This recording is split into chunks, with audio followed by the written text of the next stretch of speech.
Hello, hello, hello, hello, and welcome to another episode of TacoBytes, your daily bite of Degen, episode number 880, coming to you live from somewhere, nowhere, Hong Kong. That is right.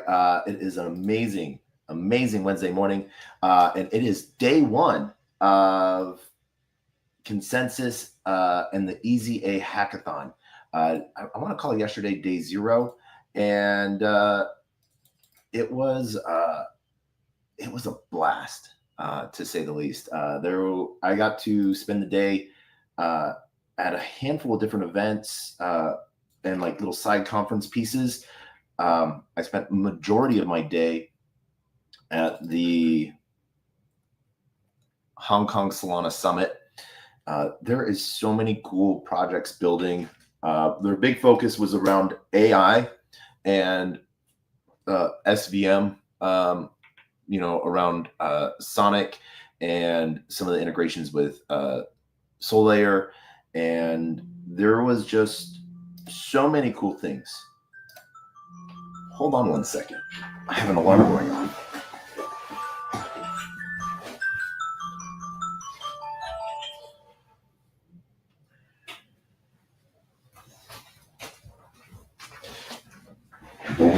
That was a reminder to get up and luckily, or actually not get up, but get out to go hit the conference. But wanted to just shout out that it is a really important day. Consensus, there were some really big speakers today that I'm looking really forward to. But one of the interesting things that happened yesterday, so went to both, what's the word I'm thinking of here? So after Solana, I love that you can go smoke cigars pretty much anywhere here in Hong Kong, any restaurant.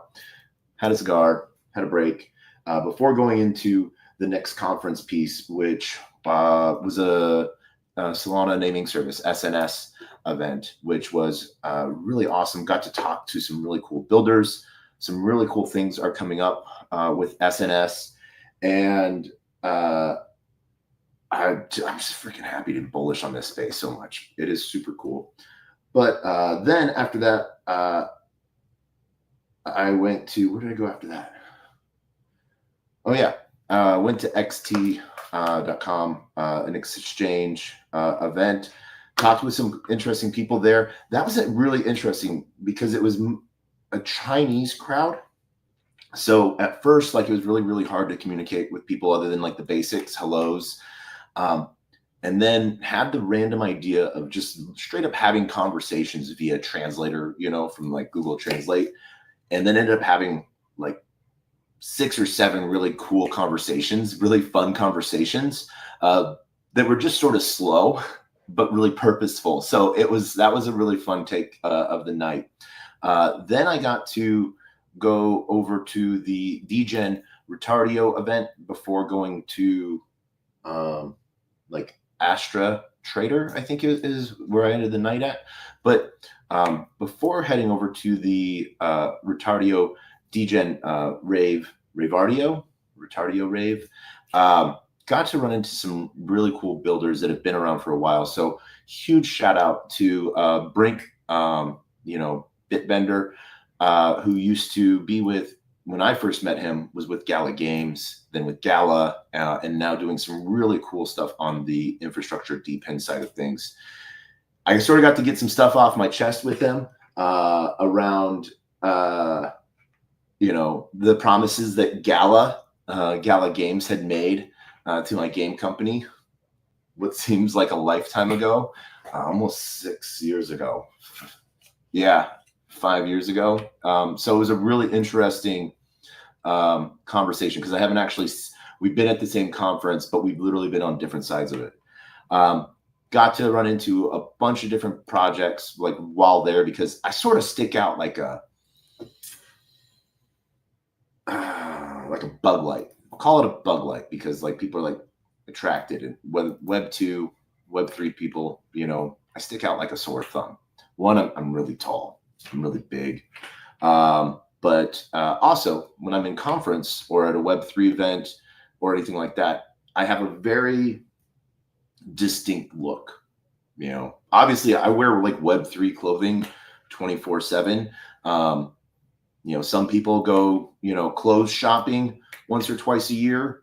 I guess I go like clothes collecting, several times per month at conferences with the amount of swag I walk away with. My running joke was if a project gave away pants and shoes, I would never have to buy clothes again. And then a star made a custom pair of boots for me, presented those to me like a year and a half ago, almost 2 years or a year ago, 2 years ago. And I still have them today. They're awesome. And then Solana Souls came out, but I never got a pair of those. So, and I know there's been some other Web3 shoes, but we're not going to talk about what, Algorand's doing, because we're not going to talk about Algorand. It's a bad thing. But got to talk to a lot of cool people, run into some projects that I know, but I've never like actually got to meet like the founders or the teams. And that's one of the great things about conferences. You get to run into CEOs, founders, whatever, and community members, those are the interests. You get to meet all sorts of people. And I think that conferences and IRL events is like the biggest alpha for any growth and for any knowledge. And one of the things I ended up, a friend shot me a message telling me to look at a tweet. And so I did. And someone was calling me out basically because one of the things I do wear is I wear my LED backpack that has, I think I have 12 NFTs. I can have like 200 plus flashing through it, but I think I just rotate through 12. So like someone can sit there for a second after seeing something and be like, see it again to confirm and not have to like wait forever. But, they were calling that out, and then they were saying, some negativity stuff. And like where it really got dirty was like in the comments section. And it's interesting that people sort of like to go to that negative route right away, that toxic side. And so I'm a very vocal and out front person. And I love having challenging discussions. And, it's one of those things where,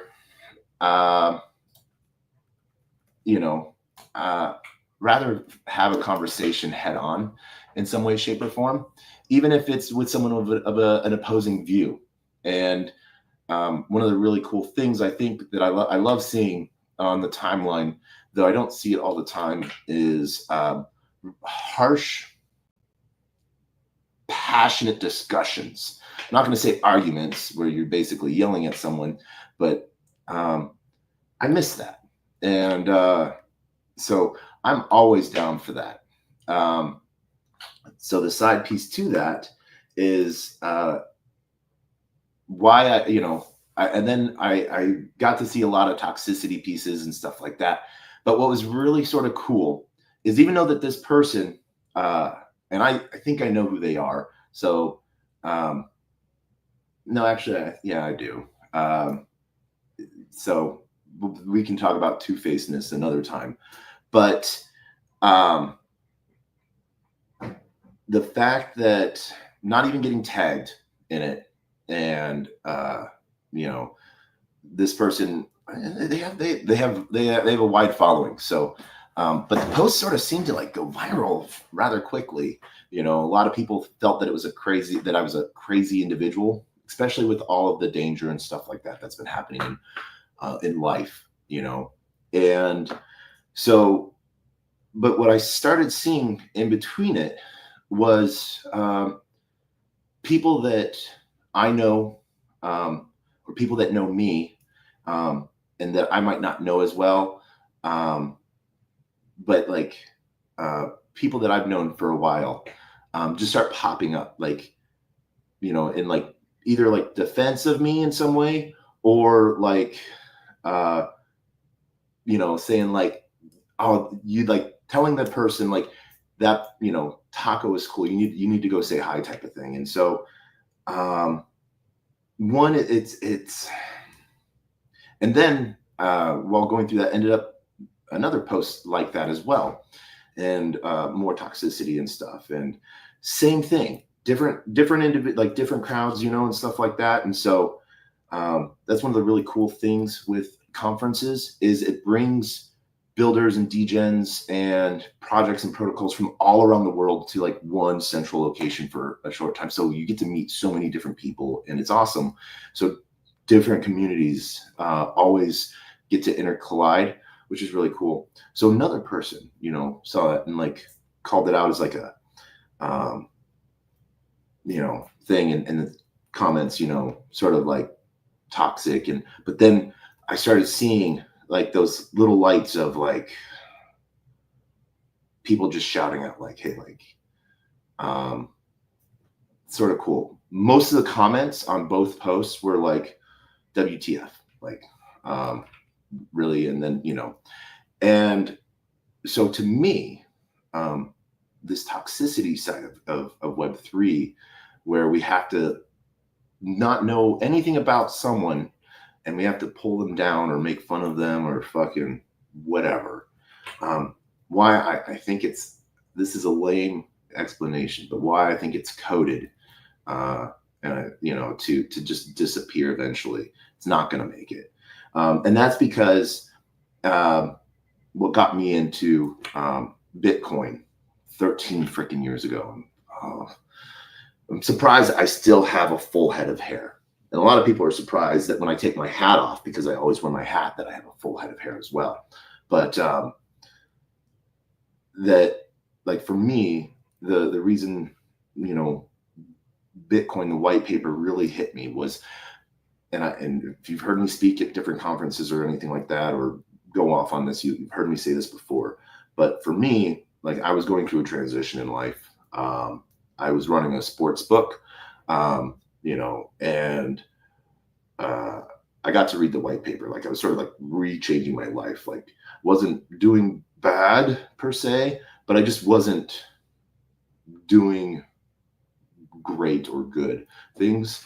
And, you know, you hang out in a barbershop long enough, you're eventually going to get a free haircut type of thing. So not only a matter of time, you know, and not if, but when. And so the white paper for me, talking about how block production worked and a mathematical formula for that, of how to prove a real block and the real chain. I sort of broke that down into a really layman's sentence of it doesn't matter how many bad actors there are and how strong or loud they are. And it doesn't matter how many or how few good actors there are and how quiet they may be. As long as there is plus one good actor, everyone benefits. In a bad actor situation, you know, only one person, you know, would. And so as long as there's plus one, everyone wins. And that was, you know, so it was a mathematical proof that it's better to do good than be a dick. And so, yeah, I thought that it was really awesome to sort of see, you know, the plus one effect, I guess you could say. And, you know, yeah, that's sort of it. That's sort of why I, you know, had to think of this theory last night or way this early this morning. But that toxicity is coded to not make it. And yeah, that's sort of it. Now, off the high stool for today. I'm so freaking excited to get down to the main floor of Consensus. We're going to be doing some live interviews. We're going to see some amazing projects. We're probably going to see a lot of weird things too, which is freaking cool because when you get to see a different way of viewing something, it only makes the way you're thinking about something better, I think. Something like that. I don't know. I'm cheesy and lame, and I'm, fuck. My name is Taco. What more do we got to say? I just want to thank everyone for joining us tonight, today, this afternoon. GM. We will see you on the floor of Consensus, and if not, we will see you next week at ETH Denver. Super excited for that. But till then, as always, we're going to end this episode as we end every episode with the same two things: our words of wisdom and the greatest worst knock-knock joke on the face of the planet. So I want to shout out and thank everyone for joining us for TacoBytes, your daily bite of Degen, episode 880, coming to you live from somewhere nowhere, Hong Kong. Huge shout out to everyone joining us on LinkedIn, Player One Taco YouTube, Xerox Degens YouTube, Twitch, Twitter, Telegram, Rumble, Kick, on-chain via Soul Media Tech, and on-chain streaming on Abstract, and all those that join in the Twitter space as well throughout the day. We'll see you then. So, as always, our words of wisdom are always the same. Closed mouth cannot be fed, and you cannot feed a closed mouth, meaning if no one knows you're looking for opportunity can never come a knocking. If opportunity does come knocking and no one answers, it's going to keep on walking. And with that, we end with the greatest worst knock-knock joke on the face of the planet. Can't wait to see some of the Telos community today as well. This is going to be exciting and fun. But knock, knock. Yeah, I'm looking over my shoulder like there's someone there. Who's there?